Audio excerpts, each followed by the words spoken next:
ये कहानी शुरू होती है 1862 लंदन के एक शहर से, जहां हमें एक लड़की दिखाई जाती है जिसका नाम एमिलिया होता है, जो इस वक्त गाड़ी में थी और अपने सफर के दौरान उसे अपनी जिंदगी की कुछ भयानक और बुरी यादें याद आने लगती हैं, जब उसके हस्बैंड की एयर बैलून इन्हीं हवाई गुब्बारे से गिरने की वजह से मौत हुई थी। अब इस तरह के ख्याल देखकर वो घबरा सी गई थी, उसकी तबीयत खराब होने लगती है। एमिलिया की ऐसी हालत देखकर उसकी बहन उसे कहती है कि तुम्हें हवाई सफर नहीं करना चाहिए, क्योंकि आज भी दरअसल एमिलिया अपने एयर बैलून के सफर पर जा रही थी। तब वो अपनी बहन को मना करते हुए कहती है कि मुझे कुछ नहीं हुआ, मैं ठीक हूँ और मैं जाना चाहती हूँ। इसके बाद हम एक लड़के जो साइंटिस्ट था उसे देखते हैं, जिसका नाम जेम्स होता है। वो आज सबसे बड़े एयर बैलून में सफर करके 23,000 फीट ऊंचाई का दुनिया का सबसे बड़ा रिकॉर्ड तोड़ने के लिए तैयार हो रहा था। मतलब इतनी ऊंचाई से ऊपर आज तक कोई नहीं गया था और आज वो जाने वाला था अपनी एक साथी के साथ, जिस पर उसका दोस्त कहता है तुम आज की उड़ान मत भरो क्योंकि मौसम काफी खराब है, काले बादल देखे गए हैं। और फिर तभी हम एक आदमी को उनकी तरफ आता हुआ देखते हैं, जो दरअसल इस बैलून यानी हवाई गुब्बारे का मालिक होता है। वो उनसे पूछता है कि बैलून उड़ाने में इतनी देर क्यों लग रही है, जिस पर जेम्स का दोस्त फौरन बोलता है कि सर आज मौसम बहुत खराब है और हम उसी बारे में ही बात कर रहे थे, बेहतर होगा कि आज उड़ान ना ही भरी जाए। वो आदमी जवाब देता है कि ऐसा नहीं हो सकता, बैलून तो उड़ाना ही पड़ेगा क्योंकि मैंने बड़ा पैसा लगाया है और साथ ही वो लोग जो यहाँ आए हैं उनकी उम्मीद भी टूट जाएगी अगर बैलून को ना उड़ाया गया तो। इस पर जेम्स उसे यकीन दिलाता है कि सर आप फिक्र मत कीजिए, चाहे कुछ भी हो जाए मैं ये काम लाजमी करूंगा। और फिर तभी उन्हें एकदम से लोगों का शोर सुनाई देने लगता है।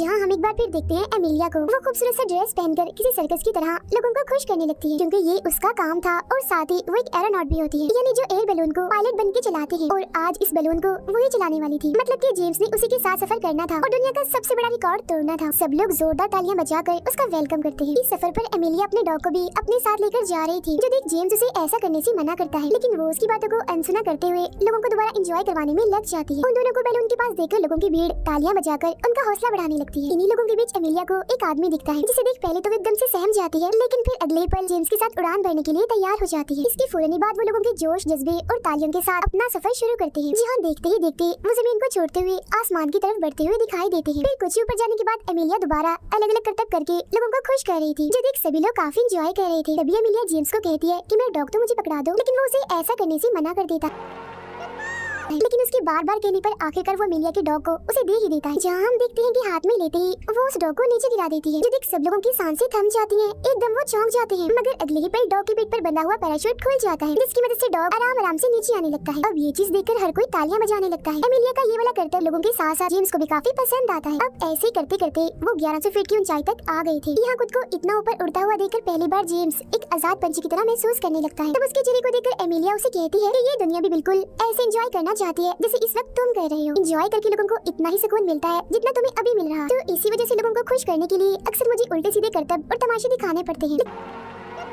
लेकिन अब क्योंकि जेम्स एक साइंटिस्ट है, इसीलिए वो बाकी चीजों को वैसे नहीं सोचता जैसे एमिलिया सोचती है। उसे एमिलिया की बातें बेतुकी लगती हैं। अब उसे ऐसे देखकर एमिलिया ताना देते हुए कहती है कि ये जो आज तुम सफर कर रहे हो ना, इसमें सारा खर्चा उन लोगों का है जो नीचे बैठे हैं और उन्हें एंजॉय मैं करवा रही हूँ। वो सब मुझे देखने आए हैं, तो ये सफर मेरी वजह से मुमकिन हो पाया, न कि तुम्हारी किसी खोज की वजह से। अब ये सुनकर यहाँ पहली बार जेम्स को एमिलिया के काम की कदर का पता चलता है। इस सफर के दौरान जेम्स की नजर अपने साइंस कॉलेज की तरफ जाती है, जहाँ कुछ साल पहले वो और उसका दोस्त अपने कॉलेज की छत पर चढ़कर एक घमंडी एरोनॉट का बैलून उड़ता हुआ देख रहे थे। वो बैलून बादलों को पार करते हुए आसमान की बुलंदियों को छू रहा था, जो देख जेम्स को काफी अच्छा लगता है, क्योंकि एरोनॉट बनना उसका सपना था।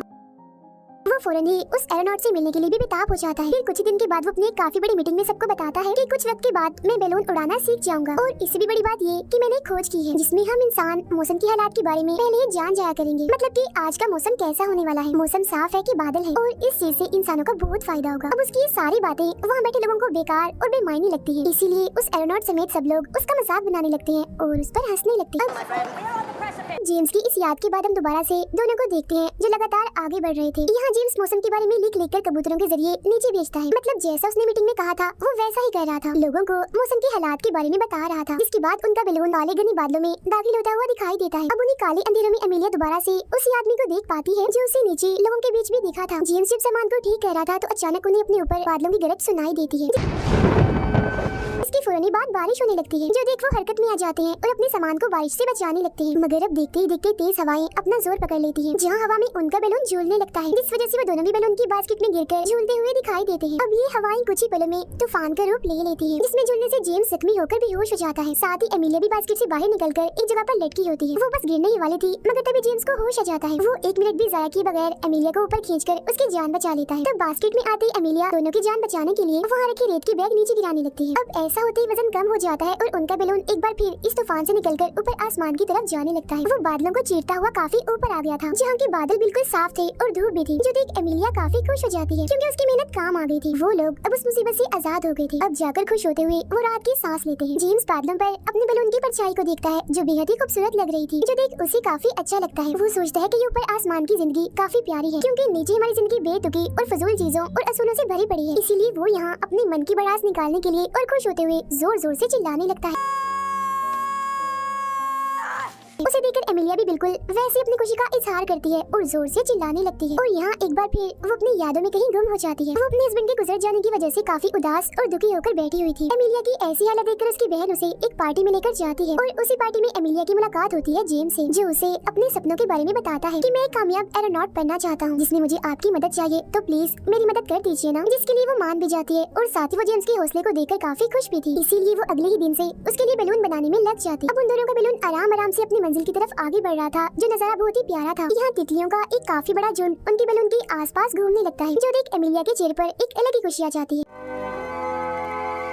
जहाँ वो पहली बार अपने हस्बैंड का नाम लेकर उसकी बात जेम्स से करने लगती है। वो जेम्स को बताती है कि मेरे हस्बैंड भी मेरी तरह एक एरोनॉट थे और उनकी सबसे बड़ी खूबी दुनिया की खूबसूरती को ढूंढना था, जो उन्हें हमेशा बादलों में आकर ही मिलती थी। लेकिन फिर एक दिन उनके इसी जुनून ने उनकी जान ले ली। अब उसकी ये बात सुनकर जेम्स एक बार फिर अपने पुराने ख्याल में चला जाता है, जहाँ एक दिन एमिलिया उसकी ऑफिस आकर उसके साथ उड़ान भरने से मना कर देती है। इस बात से उदास होकर वो उसी घमंडी एरोनॉट के पास मदद मांगने के लिए जाता है, जहाँ वो एरोनॉट उसकी मदद करने की बजाय उसका मजाक बनाने लगता है कि बेटा ये तुम्हारी बस की बात नहीं है, तुम इतनी ऊपर जाकर जिंदा नहीं बच पाओगे और मर जाओगे। अब एमिलिया के शोर से उसका ये ख्याल टूट जाता है क्योंकि वो लोग 30,000 फीट ऊंचाई को पार करके आगे बढ़ रहे थे, मतलब कि उन्होंने दुनिया का सबसे बड़ा रिकॉर्ड तोड़ दिया था। अब आखिरकार वो यहाँ कामयाब हो गए थे, जो देख उन्हें बेहद ही खुशी होती। जिसके फौरन बाद जेम्स अपनी कामयाबी की खबर उस कमेंडी एरोनॉट को भेजता है कबूतर के जरिए।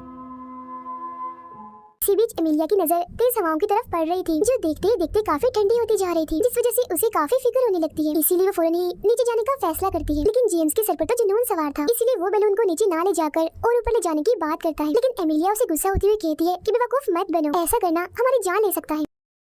मगर जेम्स के बार बार जिद करने पर उसे मानना ही पड़ता। इसके बाद हम दोबारा से गुजरा हुआ ख्याल देखते हैं। इन्हीं जब एमिलिया ने जेम्स को मना किया था उड़ान भरने के लिए, तब एमिलिया को मनाने के लिए उसका दोस्त आया था। वो उसे बताता है कि दुनिया का सबसे बड़ा रिकॉर्ड तोड़ने का जेम्स का बहुत ही बड़ा सपना है, जो अभी तक अधूरा है और उसका ये सपना आपकी मदद के बगैर पूरा नहीं हो सकता, तो आप उसकी मदद कर दीजिए प्लीज। लेकिन क्योंकि जेम्स और उसके हस्बैंड के सपने एक जैसे ही थे, इसीलिए वो उसकी मदद करने के लिए मान जाती है। वो यहाँ आसमान को बड़े गौर से देख रही थी, मगर तभी उसकी नजर बैलून पर जमी बर्फ पड़ जाती है। फौरन ही बाद वो पैरामीटर को देखती है, जहाँ वो लोग 26,000 फीट की ऊंचाई पर आ गए थे। हवा की नमी यहाँ बिल्कुल नहीं थी, बल्कि बर्फीली हवाएं चलने लगती हैं, जिसका असर इनके चेहरे पर साफ साफ दिखाई दे रहा था। मगर इस सब की परवाह किए बगैर जेम्स और भी ऊपर जाने के लिए वहाँ रखा हुआ वजन नीचे गिराने लगता है। तब ये देखकर एमिलिया उसे रोकने की कोशिश करती है, क्योंकि उसका ऐसा करना बैलून को तबाह कर सकता है और उनकी जान ले सकता है। लेकिन जेम्स उसकी एक नहीं सुनता और वहाँ रखा सामान वो फेंकता ही जा रहा था। इसी बीच उनकी लड़ाई भी हो जाती है। इसमें जेम्स की नाक से खून निकलने लगता है।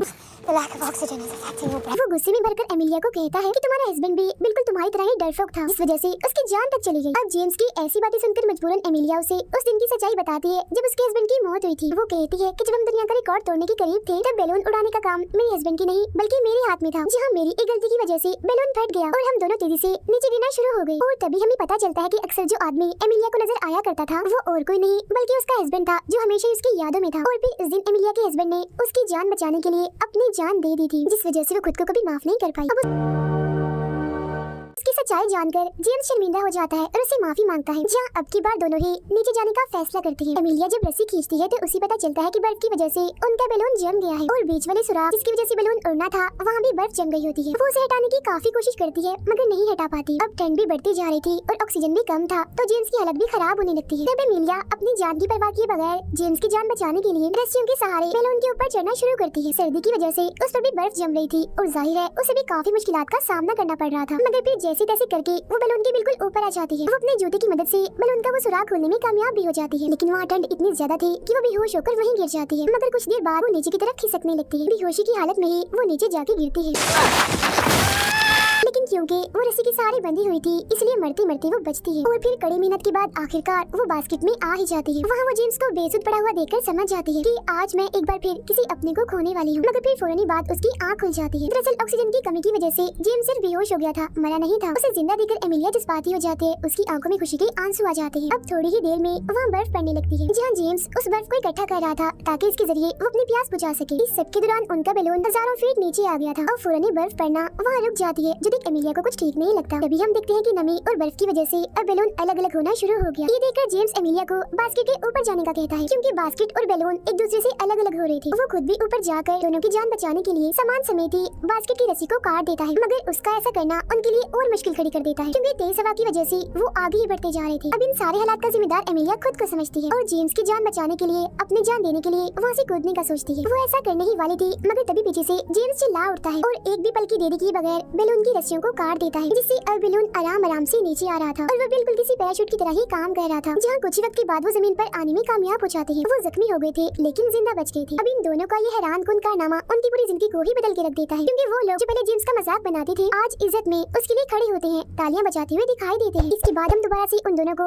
एक नई उम्मीद के साथ अगली मंजिल की तरफ उड़ान भरते हुए देखते हैं और उनकी इसी उम्मीद और हिम्मत को दिखाते हुए ही ये फिल्म यहीं पर